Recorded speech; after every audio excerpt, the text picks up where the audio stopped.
This is She Creates Business, a podcast for wedding pros. Your host, Kinsey Roberts, interviews incredible women in the wedding industry who are making their mark and creating success on their terms. Join the conversation. Hello, and welcome to episode 116 of She Creates Business, a podcast for wedding pros. This is your host, Kinsey Roberts. Thank you for joining me today. This episode, honestly, if you are driving in your car, if you're doing dishes, if you're working out, that's awesome. Don't stop listening. But I want to forewarn you that you're going to have to listen again so that you can take notes. Kim Wensel is my guest today, and this is a power-packed episode. It's over an hour long, and you are going to love it. I promise you that. With engagement season coming up, this information on attracting your ideal client is going to help you feel so much more confident, and you're probably going to want to make a few changes to your website, to your copy.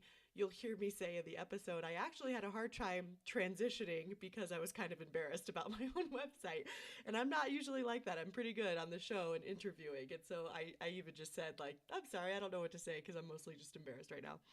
Anyway, before I get to that, I want to tell you guys that the Venue Academy with my friend Lindsay Lucas is still open for registration. If you're listening to this in 2018, October 16th, 2018 is when registration closes. I would love to have you join me for the Venue Academy. I did a whole episode on what's included so that you can really decide if it's for you. And I also share the bonuses that I'm offering anyone who purchases through my affiliate link. There's 6 total bonuses, plus a few I have up my sleeve that are just going to be surprises. And I'm not going to tell you what they are. They're amazing though. And join me. Honestly, if you've been thinking about starting a venue, the course is less than $1,000, and I paid twice as much as that just to have my contract written for our venue. So honestly, if you've just been thinking about it, or if you want to know if actually starting a venue is for you or not, the small investment that you'll make to learn that information will be worth its weight in gold. I promise you that. I am a venue owner. If you're new to this podcast and you found it in search, I own a venue on our private ranch in Colorado with my sister-in-law. We are headed into our 3rd season next year, and I know that this course is going to help so many people. So enroll, join me. I'd love to have you as one of my personal students. Get the bonuses. The link is in the show notes of this episode, or you can find it at shecreatesbusinesspodcast.com. Okay, off of that. The other thing I want to tell you is that Kim, my guest today, is offering a free guide for you to go beyond generic testimonials. And you'll understand why this is so important in this episode. Go grab that guide. I grabbed it myself. The link is in the show notes of this episode, but you can also find it at patternofpurpose.com/testimonials. And again, once you've listened to this episode, you will be running to go get that free guide. Let me tell you a little bit about Kim before we get started here. Kim is a branding strategist and founder of Pattern of Purpose, where she works with entrepreneurs and small businesses who are ready to scale their business. Before introducing new services, raising their prices, or pivoting, they want to know that what they're building will sell. She helps them peek into the minds of their customers so they know how to attract the right people and make their brand stand out. A true multi-passionate, Kim tried out many careers before finding her career footing, including owning a wedding planning business, managing health programs in Nigeria and Kenya, working as a nonprofit communications and research consultant, and serving as an admissions counselor at 2 universities. While she's a self-taught entrepreneur, Kim also has master's degrees in social work and public health.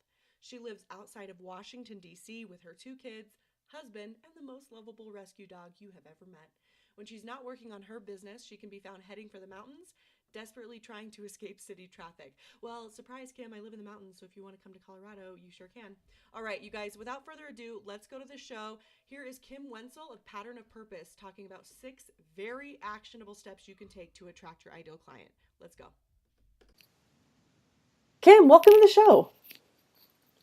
Thank you. I've so been looking forward to this. I have as well. I'm really glad that we were able to get you on. Is that a new headshot that I have in the scheduling section? Yes, it is. Because it's awesome. Thank you. That was one of the things that I had enough people saying that doesn't look like you at all that I decided I just needed to do it before I even did the rebrand. Well, it looks great. So well done you. And I'm just going to be scheduling my new headshot situation. So if you need me, that's where I'll be. Just kidding. I don't look like you, so it won't turn out as good. Okay. Professional hair and makeup. Oh, really? Did you? Okay, we'll have to talk about that later. Professional hair and makeup. Writing that down. Kim, Mm-hmm. I always give that professional bio there at the top of the hour, but I would love for you to briefly introduce yourself, and then we're going to dive into attracting our ideal clients. Okay, great. So I am the founder and owner of Pattern of Purpose, and I work right now with business owners and entrepreneurs who I really feel like, and they feel like they have the best services out there, but they have hit a roadblock trying to attract more customers. So they feel like they need their image to better match the quality of their services so they can charge top dollar and attract people that are really willing to pay that because they value the service that that they offer. And so I work with clients mostly through branding strategy, but there's also a lot of business consulting woven into my process. And I'm very heavy on client feedback and customer research in my process. So in layman's terms, the outcome of everything that I work with my clients on is all of the brainstorming and clarity that comes before you would go into any kind of rebrand or new pivot in your business. And so then you don't actually do the physical branding part of it, but do you guide them in that direction? Do you help them say, okay, here's everything you should do with your brand, and then here's some people that can help you actually implement the color and your different website and all of that?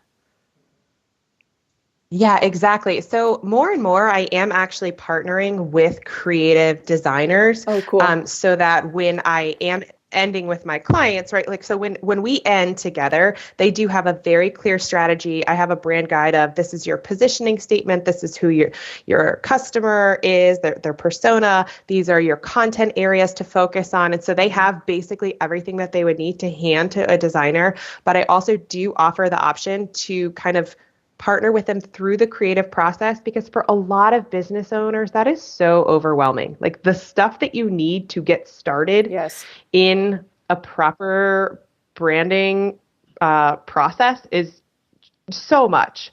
So I do offer the option to keep going to make sure that everything that we've discussed stays through the visuals and the actual implementation.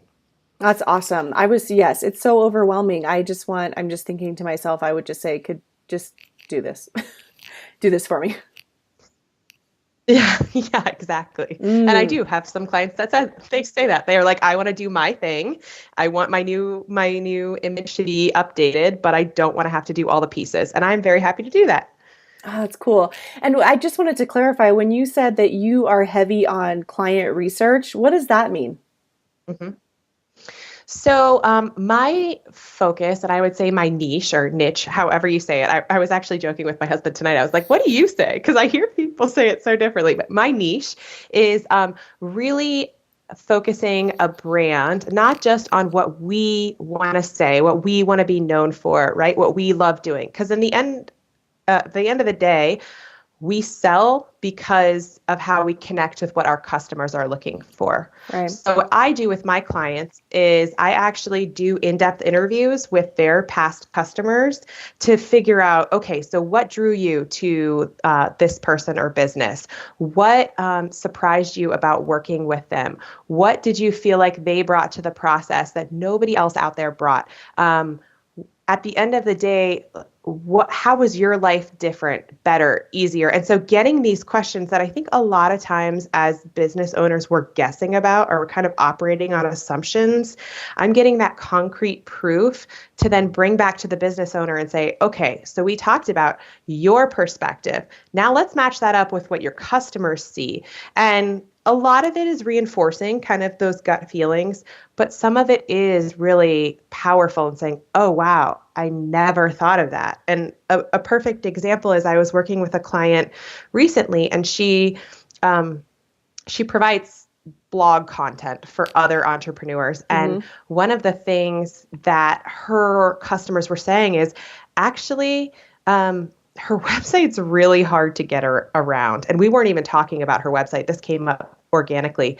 And they're like, it makes me feel better about investing in her that she's up-leveling her brand, because then it makes me feel like I'm investing in a higher level service. So it's just, she had no idea, right? And so it's getting that perspective that just you as the business owner, A, it would feel pretty awkward to get yourself, but B, sometimes your customers just don't feel as open to say that to you because especially if they're happy, they don't want you to feel like they're criticizing anything.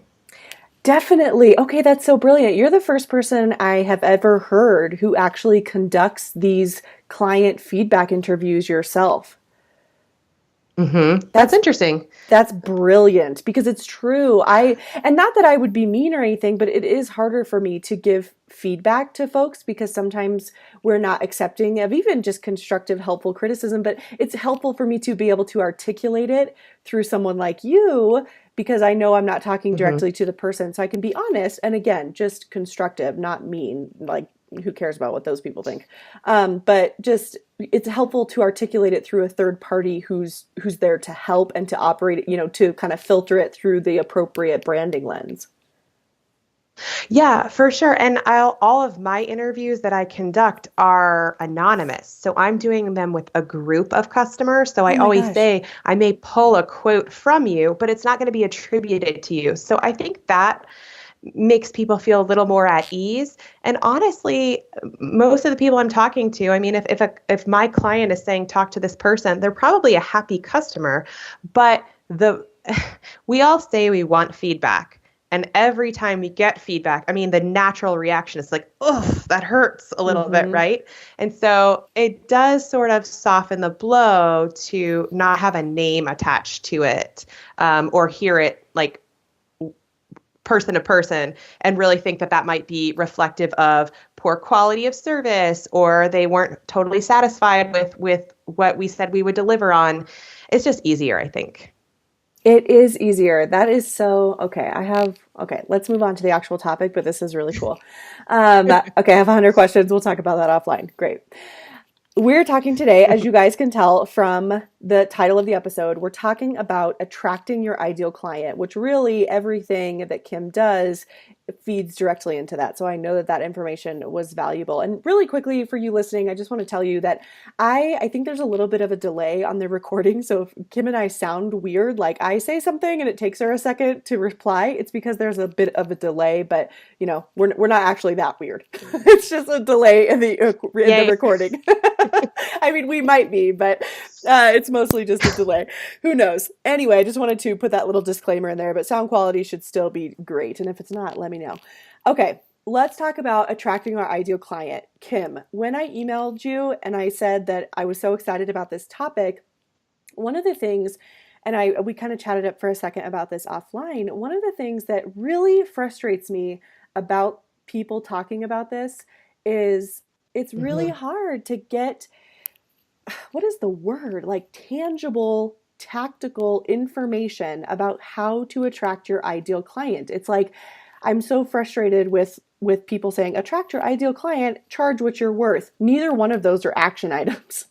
They're both just theory-based sentences, and I don't like it. And so I'm really looking forward to this conversation because I want to basically give all of us however many tips you have that they can like hang up the podcast. Wow, this is not a phone. They can stop the podcast and go off and see if they're doing those things or see how they can do those things in their business. How does that sound to you? Sounds wonderful. Cool. Let's start with, just coach us through it. Let's start with like tip number 1. Yeah. Okay, so I think one of the first things that comes to mind when you say attract your ideal client, we have to know who our ideal client is, right? And I think a hard thing, especially for newer business owners or even business owners that are pivoting, is a paying client is a paying client. So deciding that you are going to narrow down and really be decisive about who you want to work with and who you know is a good fit is the first step. And the reason I say that is, so my first business ever was as a wedding coordinator in the DC area. And I basically started off as I want to be able to provide a certain level of service that's a little bit more than month of planning and not totally full planning, but somewhere in the middle there, right? Where people needed like a little bit of coaching, a little bit of organization, but not the full, like they wanted to still own part of it. Mm-hmm. But my mistake in those 4 years of business was that I actually didn't really have a good sense of who I was targeting. And so I was attracting sort of brides from all different kinds of styles. They were going to all different kinds of venues. And what ended up happening is I was taking whoever said yes. And ultimately I became known as kind of like the low budget bride planner. And we all know that if you don't have a certain style, if you don't have a certain ideal client, and that doesn't necessarily mean they have to have the same style, but your portfolio is going to attract that. And the more of the work that you put out is going to attract more of that type of client. So I would say, first of all, get super specific about the type of client that you want to work with. And you can do that, I think, especially for your listeners, several ways. One is there a specific type of venue that you really like working with? So outdoor brides, are you really for the urban bride? That's one way of categorizing. Another way would be, I listened to a few of your episodes recently, and like the whole elopement or like adventure bride, right? Like that's a very specific market. So just starting to think about what are the types of events, weddings that I've worked on that I've really enjoyed, and what is it about those clients specifically that I've enjoyed, and getting really clear to start to kind of build out who that person is that you want to attract more of. Does that make sense? That makes a lot of sense. Yes. When you Okay, say, I wanted to unpack something a little bit. When we talk about being decisive about who we want to work with, which is of course, narrowing down who we want to work with, is there a time frame that you recommend? Because earlier and I agree with you, we were kind of saying when you're just starting, or even when you're just in your first season, second season, sometimes your third season, working into your third season, it's, when should you decide? Because in a lot of cases, unless someone has worked with someone like you, or they've done a client feedback survey, they don't know how to narrow down, or they're making assumptions. So is there a good time to narrow down? I mean, obviously we can start our business and say, okay, I want to work with luxury brides that have a $120,000 budget, but that's not really an ideal client. That's just a dollar sign. And so is there a good time in our business when we should really narrow it down, and how do we decide when's a good time, I guess? Yeah, that's a really good question. And I'm going to give like the answer everybody hates. I think it really is different for everyone. Okay. I think the first year and the first season is definitely, and even maybe the second, it's definitely a time to try different things out. I'll give you an example. So one of the misconceptions that I had as a new planner was, I want to work with the brides who are more like DIY because they'll be more easygoing than the brides who are like the DC urban, like have to have everything together. And actually, I found that was so false in so many ways. Mm-hmm. And, so working with different types of brides, different types of events, different types of vendors, all of those things, I would say I would really push for in the beginning. I think that where it's going to start to be important for you to narrow down is when you feel like you're not charging enough for what you're doing. Okay. And, that's going to be very tied to a specific type of event if you have standard pricing, right? Mm-hmm. Or B, if you start to resent the type of bride that you're working with. And a lot of times I think that is tied to pricing, and it's tied to when we start to feel like we're doing more work than we initially set out for, or it's not fun anymore, right? Mm-hmm. So paying attention to those cues and like really taking the time after closing out with a couple and saying, okay, what I take on, what was it that I loved about this? What did I not love so much? And it doesn't necessarily have to be like narrowing specifically to like only rustic weddings right away, right? But it can be that kind of gut feeling you get in the consult that will be enough to say, okay, maybe this isn't the right fit, and I can feel comfortable now saying it's not the right fit. That is so great. Okay, love that. So in the early years, definitely test, because you don't know what you don't know, and you could be making assumptions. And then there's two feelings you said that was incredible. You don't feel like you're getting paid enough for the amount of work you're doing, and you have a feeling of resentment with the people you are working with, and it's not fun anymore. Love those tips. Mm-hmm. Those are tangible. So think about that, you guys. If you are feeling any of those feelings, it could be time to pivot. Okay, so tip number 1, be decisive. There's how you can decide if it's time for you to target a different client. What's tip number 2? So tip number 2 is pay attention to the information that you're already getting from your clients. So you mentioned the client feedback survey, and I think most business owners do some kind of survey like this, but I think we rely too heavily on getting feedback at the end of working with someone, and we don't pay attention as much to the feedback that we're getting throughout the process. And that actually starts with the inquiry form. Mm-hmm. So, one tangible piece is, I would say, start tracking the information people are giving you in either your inquiry form or your consult call or your first meeting, and pay attention to the questions that they're asking you. Pay attention to what they say that they're struggling with or worried about.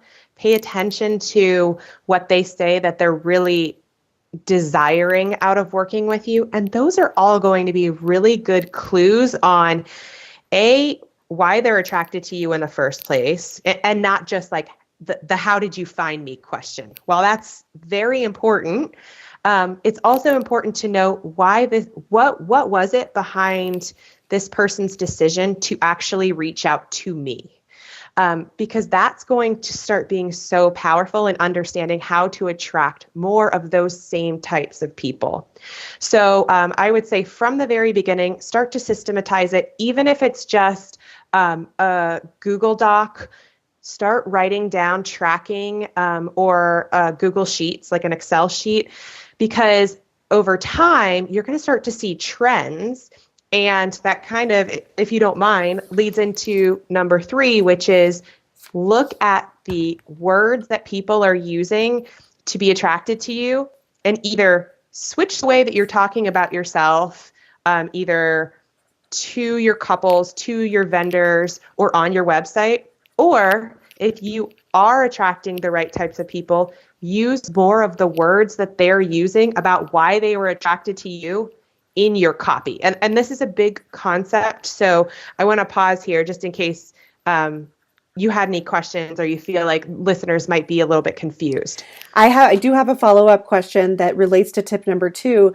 You mentioned that paying attention to not just the kind of offboarding process, like, okay, here's my feedback survey, but pay attention even all the way back to the inquiry form. And of course, through the process, what questions your couples are sending to you while, they've already booked with you, but what are they sending? What questions do they have? So specifically, I wanted to ask if you recommend adding a question to our inquiry form that says, why are you excited to get married at Vista View Events, or something like that? That's my wedding venue, or not. Is that not what you're saying?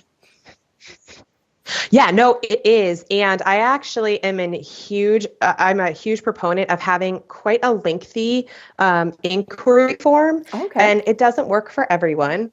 But I think the more information that you can get systematized from everyone, the more equipped you are, A, to have that first conversation, but also B, track that information over time.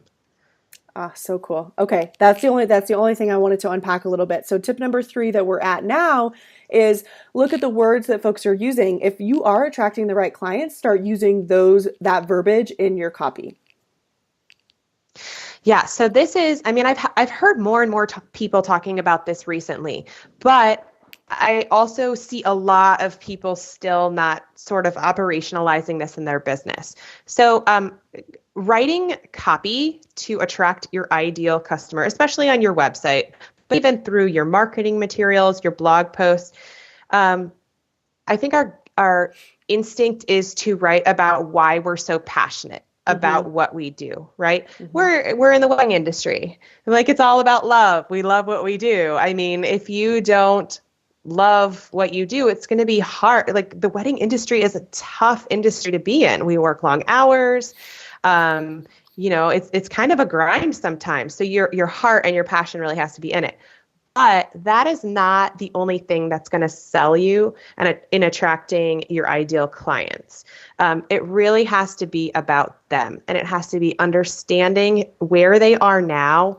And also, well, I'll get to this in number 4 when it comes to pricing, but really almost serving as a mind reader for them. And so the more that you can start to understand their pain points, their desires, their questions, their challenges, and I don't mean using this in kind of like a manipulative way, but the more that you can know about them, the more that you can write directly to them and saying, like, I understand where you are. I have worked with people exactly like you before. They were worried about XYZ. So when somebody lands on your website, they're like, oh, wow, this person totally gets me. Like, yes, I definitely want to reach out to her, versus just somebody landing on a website saying, like, I love bespoke romantic weddings. It doesn't speak as much. And but the we've movie seen it. Love Actually, and I'm happily married, and we have a dog. Yeah, cappuccinos are my favorite. Oh my gosh, you guys! If you have any of that on your site, it's fine for now. Go change it right now. No, it's totally fine. I mean, like, that's injecting some of the personality, but to just rely on that, right, I don't think is enough for somebody to recognize themselves as being the perfect fit for you. And that's what all of this is about, right? It's making your public image, your website, your blog, your marketing materials work harder for you. So once they get to you, you don't have to work so hard, right? It's more of like, great, so you know about me. What questions do you have? Are you ready to work together? That's so good. And I really like the way you articulated that. Those are great things to personalize you as a human, but it's not enough to make it your sales machine. It's like, you like cappuccino, great. That doesn't answer any questions for them. I'm even thinking, I mean, my wheels are really turning. I'm thinking back to all of the reviews we've gotten, and it's really been about how organized we are at the venue, how present we are, how easy we are to work with. It's nothing like, she likes chihuahuas and so do I. It's like nothing, you know what I mean? It's nothing from our bio. And I mean, that's the truth of the matter. I challenge anyone to go look at your reviews and see if anything about coffee and your favorite movie are even in your reviews. Or is it more like, I felt like she was my friend, she was very easy to work with, she's hilarious. You know what I mean? Wow. Okay, I'm writing that down because I don't want to forget to do that for myself. Yeah. Oh, I'm learning so much. Okay. Tip number 4, I think we're going to talk something about pricing. So actually, before we get to pricing, because you just talked about testimonials, let's go there briefly. Okay, cool. So testimonials are great, and everybody needs testimonials, but I think there's a lot more that we can be doing with testimonials. So I think the very common, from what I see, the common testimonial is like, oh, great, Kinsey's great. You know, she was wonderful and so flexible, and we would be lost without her. Signed, Alex and Tommy, right? It doesn't say a whole lot, right? It's so true. And so I would say when you're asking for testimonials, well, let me ask you, when you ask someone, I don't know if you ask somebody to go to a review site or you ask them actually through email, like, how do you ask them to give you a testimonial? Oh, are you ready for this? Okay. So it's automated in our CRM, which is Dubsado, but I actually send a personalized video. So I say, "Hey, Alex and Tommy, thank you so much. It was a pleasure to meet you." And I send it 2 weeks after their wedding. So presumably they're back from a honeymoon. "Thanks so much. It was a pleasure to have you with us." Then I ask for the testimonial. And then in the actual email, I insert little directions, like here's the link to our Facebook page or here's the link to Google, whichever one fits you best. Mhm. I love that. Oh, well, thank you. It's good. Like, I love how personalized it is. And I think, for you all, because you're a venue, We are. it's slightly different, right? Yeah. It's almost more like a product than a service. I mean, sort of somewhere in the middle there. But I would say what a lot of wedding professionals and just entrepreneurs in general do when asking for a testimonial is they just say like, "Hey, would you write me a testimonial? I loved working with you. It would be great to share this experience. Like hearing from past clients is really powerful." And kind of leave it up to the person writing to figure out what to focus on. So I used to actually teach at the university level, and I got asked to write a recommendation a lot. And so what I would actually have my students do is write a draft of the recommendation that they wanted me to write, and I would change it to what I felt was more appropriate. So while I'm not saying write the testimonial that you want your clients to write, but what I am saying is be as focused as you can in the questions that you kind of want them to answer or focus their testimonial on. And let me give you just a couple. I happen to have some questions right on my desk right now that are some good idea generators for someone that go beyond just the generic testimonials. So it would be something like, thinking back to when you first found me, what questions or hesitations did you have about hiring me? What was one thing that surprised you about working with me? What do you think you're ready for now that you weren't ready for before? Or imagine you're speaking to someone who's thinking about working with me. What would you say to this person that you remember needing to hear? So it's really thinking about testimonials, not just for the sake of getting testimonials, but to speaking to that prospect who is still undecided because that past client of yours has been in their shoes before. It's the whole concept of social proof, right? Right.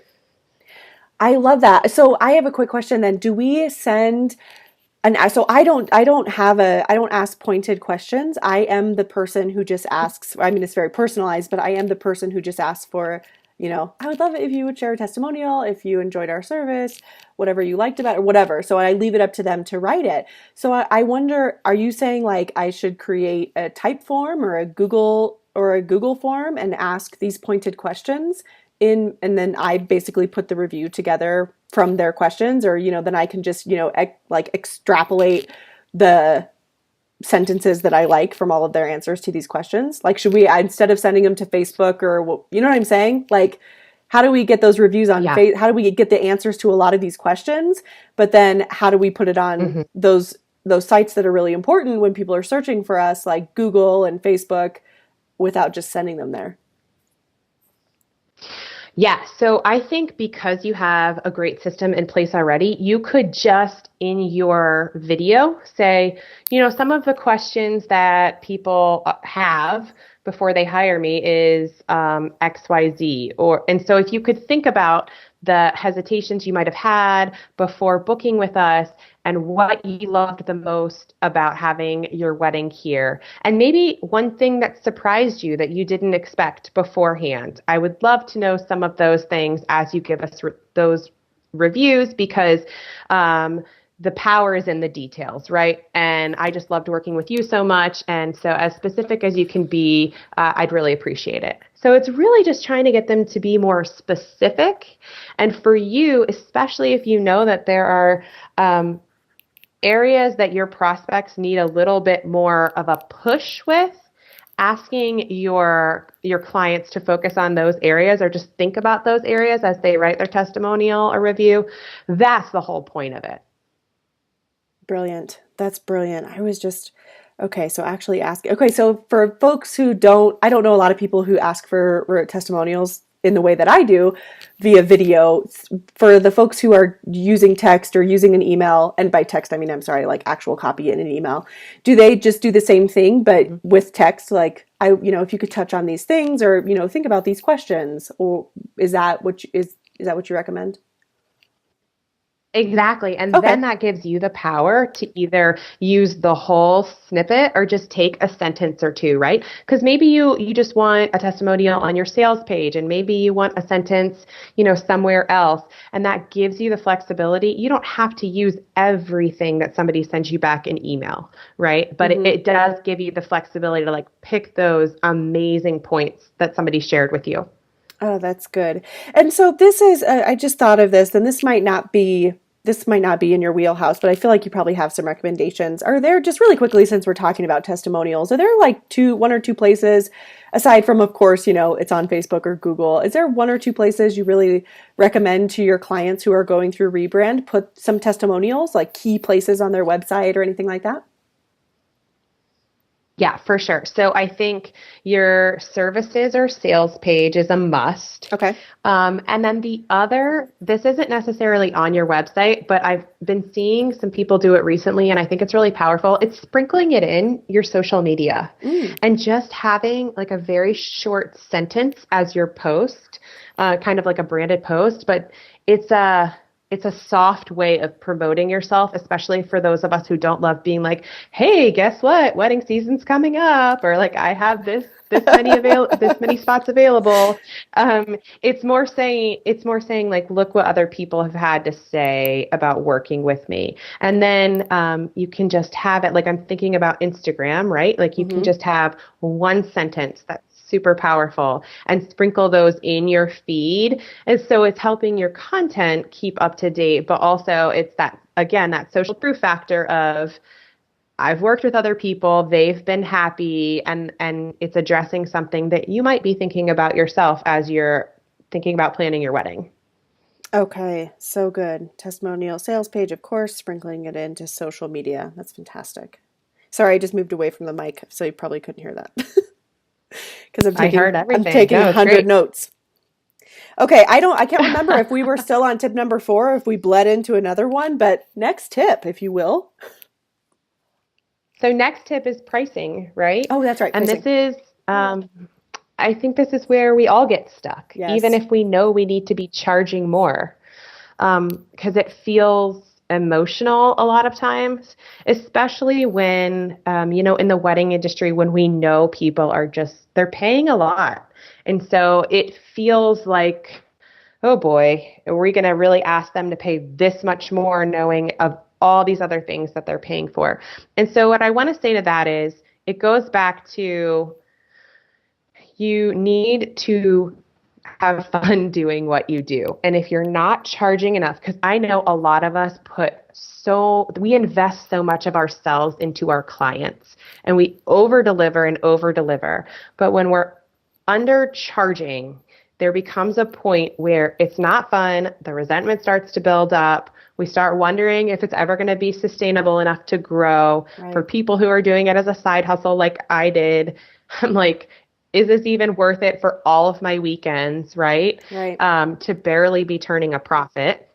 So I would say the way to get around that is, when you're thinking about pricing, I want you to think about the value that you're bringing, not the process that you take your clients through. So again, how do you know exactly the value that you're bringing? It's all that customer feedback that you're getting from people, right? And I think particularly, this is a hard thing for the wedding industry because it's a joyous time, right? And everybody's excited and nervous.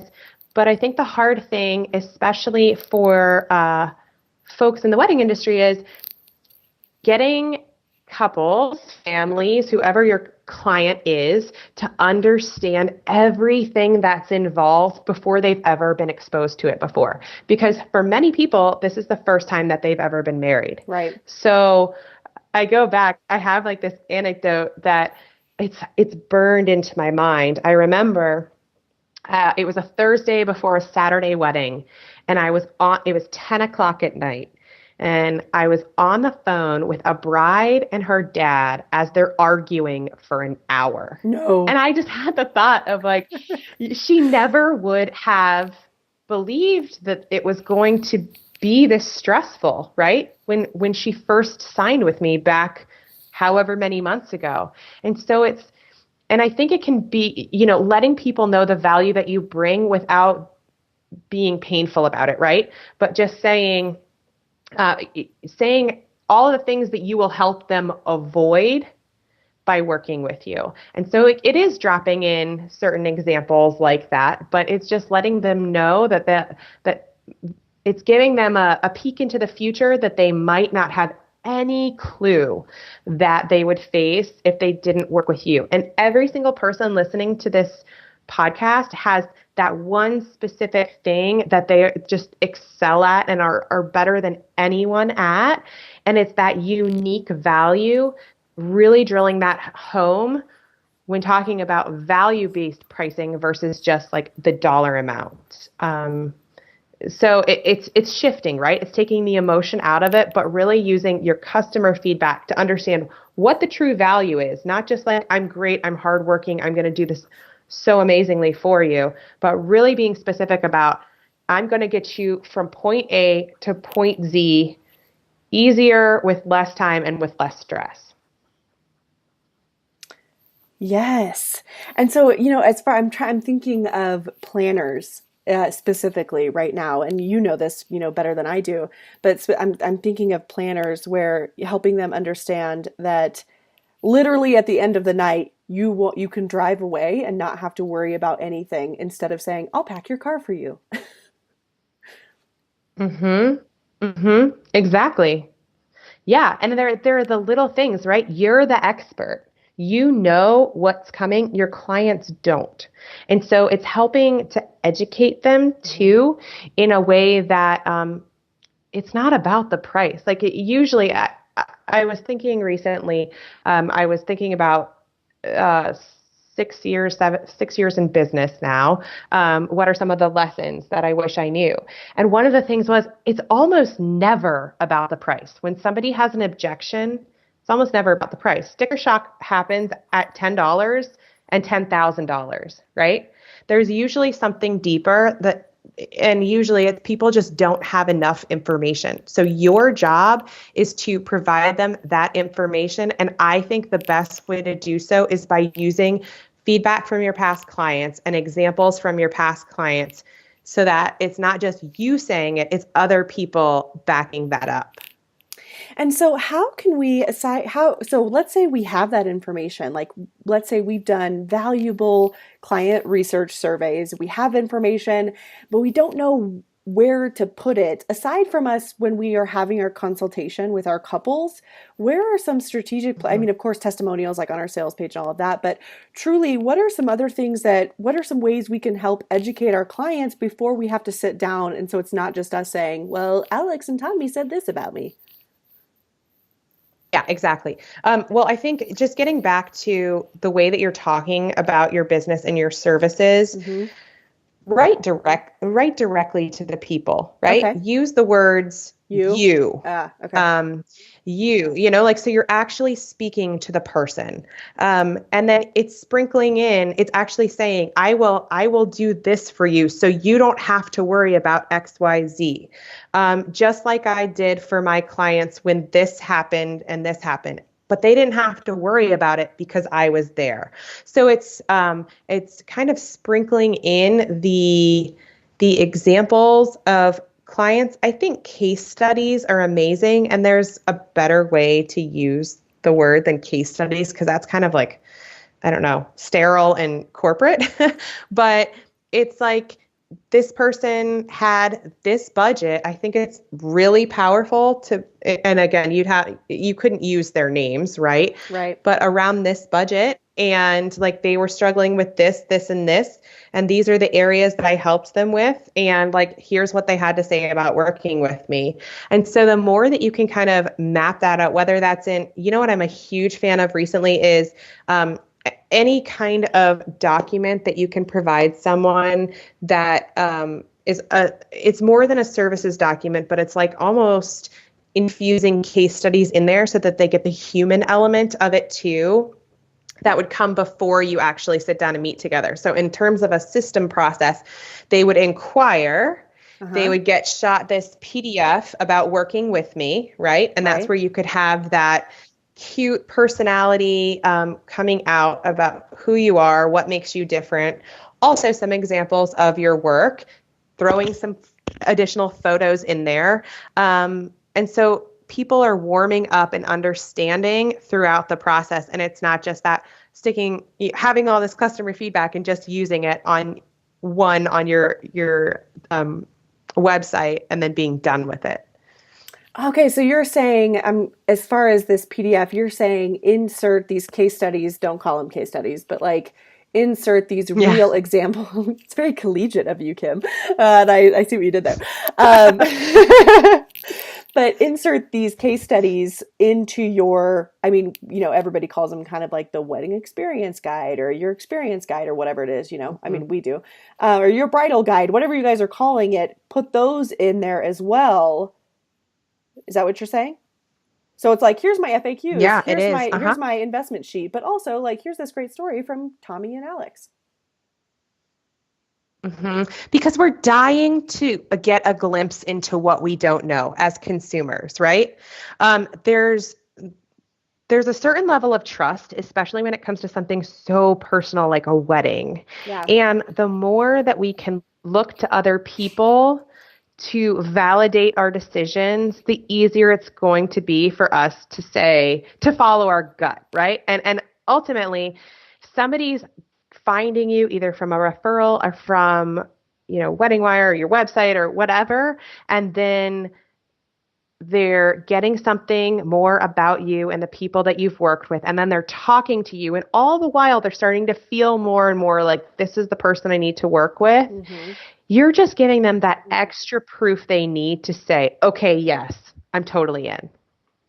This is a very logistical question from me to you because you're a copywriter.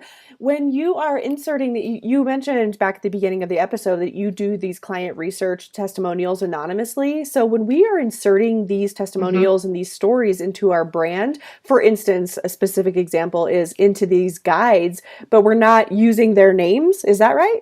Do we just say like 2018 couple, or what do we do? Or do we make something up? Like it's a real testimonial, but it's a fake name. Yeah, no.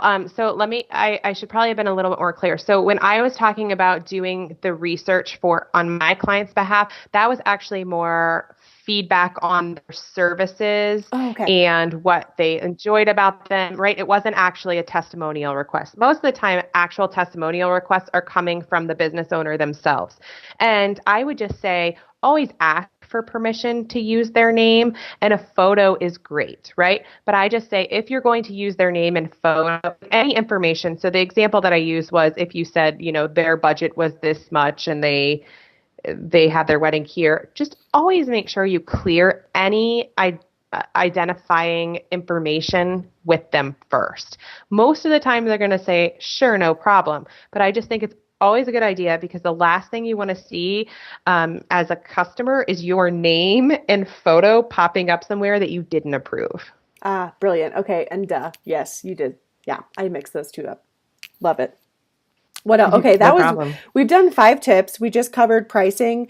And I just wanted to shine a light on something that you said, because I wrote it down here, and that you should just remember when it comes to pricing that you communicate the value you're bringing to their life and not just the process you're taking them through. And I really appreciated that. Do we have any more tips, or is that I just feel like if we do, this is just, a power-packed episode, which I knew it would be, but we've gone through 5. Is there anything else you want to add? Yeah. I mean, I do have Yeah, I she do have a does. reputation for just like totally overwhelming people, so I Nope, don't want I'm to do into it. that. Nope. There's a lot more with her. So I think I was working with a client this morning, and I think it's valuable just to be able to point out that it can feel uncomfortable and a little bit self-serving to ask for feedback or ask for a testimonial or ask for a review, right? Mhm. I was working actually with a salon, a hair salon, Okay. and the stylists love what they do, but when I asked them, how are you asking for reviews right now? They're like, oh, I don't really know. It feels weird to be like, oh, hey, talk about how great I am. And I said, Totally. that's not the first time that I've heard that. Yeah, but I also wanted to point out, and I think it's worth pointing out for the listeners, is people are really happy to share good news, right? I love referring people to businesses that have great customer service, that have gotten me exactly what they said they would get me, that have over delivered. And I think that probably a lot of your listeners are doing just that. And we're really selling ourselves short if we're not getting that information out to our prospects. Because the truth is, when the people that we've already worked with, they have already learned all of the things that they wish they knew before they hired us, right? Mm-hmm. And we're so I don't, this again is getting like a little bit academic, but there's this thing called the curse of knowledge, which, have you heard of this theory, I guess? Yeah, yeah. So it's like you think that because you know it, everyone else does too. Exactly, right. So as a business owner, you you tend to talk less about why it's so valuable and why it's so important to work with you, and how life changing, and I don't mean this to be dramatic, but honestly, like most wedding vendors are life changing for the couples that they're working with. Because it's a huge point in their life. There's a lot of emotions going on. There's a lot of questions about budget. There's just so much happening, right? And so if you can kind of not only yourself talk about how you're going to make their life easier, but if you can back that up again with what other people are saying, it will help you stand out from the crowd. And I want to just hit on what you said about process. We need to get away from talking about, here's what's included in my package, A, B, C, D, E, F, G, right? Because for me as the customer, that doesn't mean anything. Like if I get 20 phone calls with you, what does that actually mean? Do I need 20 phone calls? Do I need 40 phone calls? Like what's the average? Do I get meetings, right? And so I would say kind of just a follow-up tip with that is, as you're positioning your services, and whether it's on your pricing guide or your services guide or your website, as you write a sentence, always ask yourself, so what?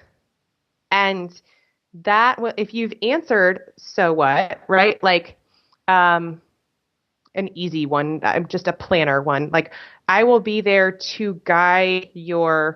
I will be there personally to guide your rehearsal, so that you can be present with family and not have to worry about the logistics, but still feel prepared for each step that you're going to embark on the next day, right? That speaks to me so much more than just like, I'll be at your rehearsal and 8 hours on your wedding day. Because those are intangibles, like 8 hours. Okay. Is that enough? Is that not enough? Right? Wow, I'm sorry, I'm not talking because I'm hiding under a rock, going to change my sales page right now. It's literally That like is the nicest. and at first Right, because yes, it's true. I related to that so much. I was like, oh yeah, because they want to spend time with their family and have fun. They don't care what processional looks like. That's the planner's job. Ah, well, and what it also does is, when you're just listing out pieces of your process or pieces of your package, all somebody can do when looking at that is compare you to someone else. And I think of photographers especially for this, right? It's like, oh, Ooh, well, yeah. you offer 6 hours of shooting and this person offers 10 hours of shooting and their price is this and their price is this, right? It just sets you up for that price comparison game, which really isn't a good way of validating value or the benefits of working with one or the other. But when there's no other way of being able to see the difference that you're going to make in my life, I'm just going to price that because I don't know better. And the only valuation is the dollar sign. That's truly all they have to go off of. Mm-hmm. Okay. Yeah. Well, I'm going to be up till 1 o'clock in the morning tonight changing my stuff. I don't know about you guys. Just try to keep it real. No, this is this is the best. Like, it's the best and the worst. I know, but it's like the same about getting client feedback, right? Because it's my client who heard these things about her customers saying, oh my God, her website is just so hard to get through. And I purchased from her. I can only imagine if I were somebody new landing on her site, I'd never be able to find anything. Like, initially, it hurts to know that information, but ultimately, it's actionable and you know that you're going to get to a better place. You just, sometimes it takes like taking a few days just to like let it settle in and not take it personally anymore. Yeah, could you call me in a few days to make sure I'm not still under my bed? 100%. Okay, wow. So stop with the listicles, people. Like, here's the hour. Well, or do whatever you want, but honestly, I think you should take this advice. I definitely will be. Ask so what?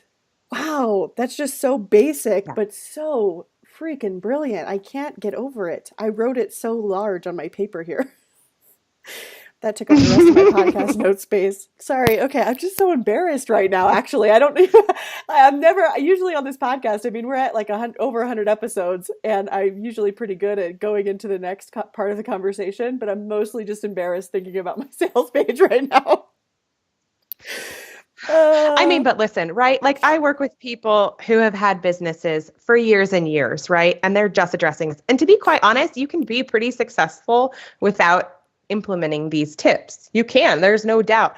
But I think it's to get it to the next level, to make business feel a little bit easier, to make selling feel more natural. And I always say less like convincing and more like converting, right? Because that's what we all want. We don't want to have to convince people all the time to work with us. So if we make these small tips, it's going to make the conversions happen easier, faster, and smoother. In my experience, at least. Yes, that's the quotable right there. Do less convincing and more converting. Actually, there's a lot in here. I've been writing a lot of stuff down. Okay, what I'm actually afraid to ask if there's more that you want to talk about. Yeah. I'm just kidding. Maybe I'm we not should just afraid. stop it there. I don't know if we should do part 2. Like, once I have like more, once my self-image has come, took a nosedive about 5 minutes ago. Just kidding. I'm not kidding.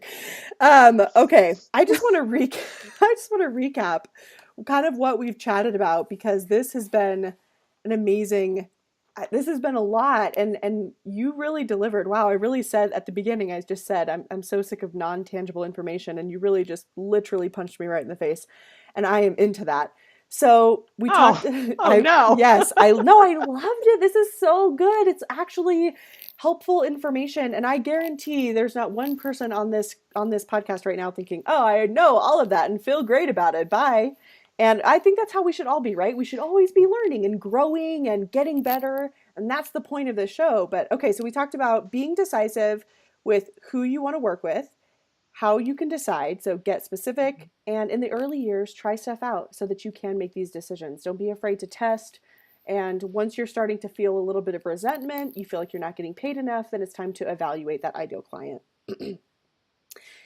Tip number 2, paying attention to pay attention to that messy middle and that inquiry form. And by messy, I'm not saying that your working process is messy. I'm just saying what we're talking about is don't just send the feedback form and that's all you pay attention to. Get into the middle and see how your clients are speaking to you. How are they feeling throughout the process? What are they saying on their inquiry form? Pay attention to those places and not just, okay, you worked with me, how was it?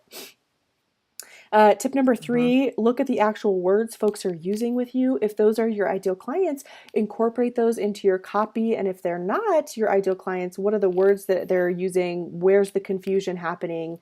Tip number 4 was, we talked about, we actually stuck in the testimonials. So much good stuff on testimonials.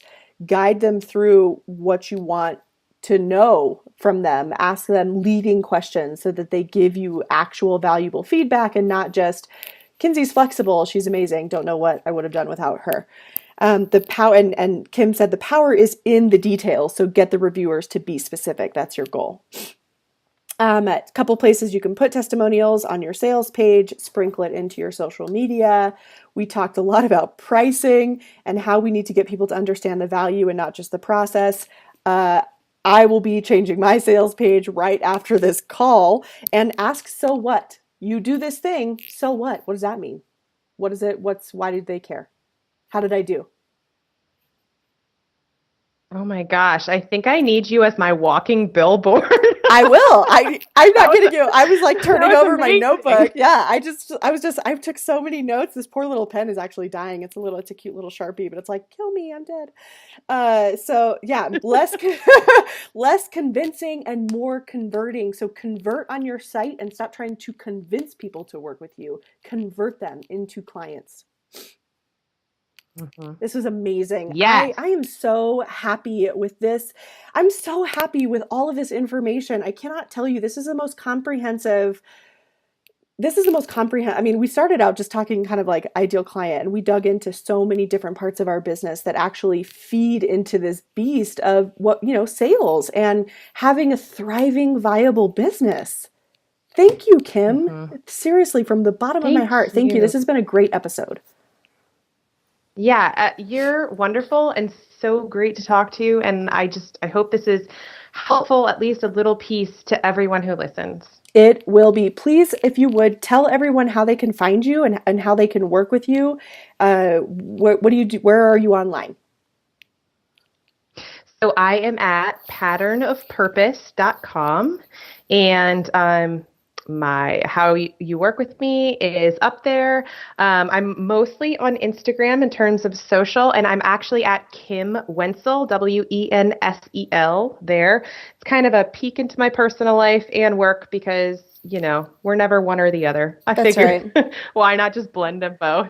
Yeah. And if you want to reach out to me just through email, it's kim@patternofpurpose.com. And all of that information will be in the show notes. So whatever podcast player you're on right now, just either scroll up on iTunes or tap your podcast player, and all of the links to get to Kim will be in there, including notes on what we talked about. And I took really good notes this time, you guys. I know sometimes I'm bad at that, but I took notes on all of these tips. So I will make sure that those are included. Kim, thank you so much for being here. It was a true pleasure and an honor to have you on the show. And I hope you have a great evening. You too. Thank you. Listening to She Creates Business. Please take a minute and head to iTunes to leave an honest review so we can help more wedding pros find the show.